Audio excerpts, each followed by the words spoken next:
Kayong mga opisyal ng gobyerno, huwag nyo intindihin ang inyong mga sarili lamang.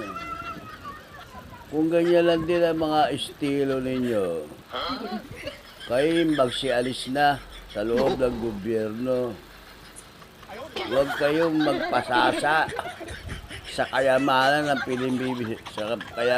ng Pilipinas na hindi naman sa inyo.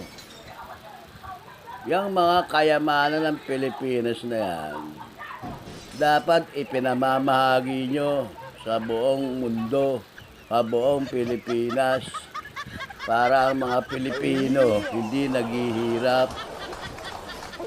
O paano na yan? Hindi pa hintulutan ni Jesus Christ na ma-impeach si Inday Sara. Alam niyo ba kung bakit?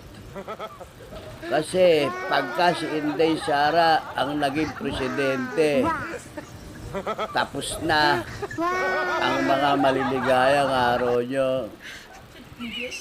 Sa totoo lang, kailangan mawala kayo sa inyong panunungkulan sa gobyerno ng Pilipinas.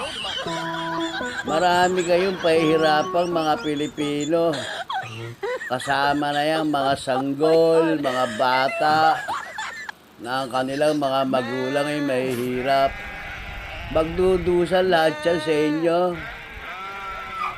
Kasi sa China pag ako nanonood ng mga content ng mga Chinese, foreigner, ang mga bata malulusog. Ang mga kinakain nila ay puro masasarap na pagkain. Kape kayo, iba Magtatakbuhan kayo sa mataas na posisyon dito sa gobyerno ng Pilipinas. Tapos kayo lang ang masarap ang buhay. Nasisigmura nyo yan, kayong mga senador, mga congressman, mga gobernador na artista. Kayo, magbarangay tanod na lang kayo. Huwag na kayong tumatakbo sa mataas na posisyon dahil kayo mga laos na artista lang. Mag-artista na lang kayo, diyan kayo bagay.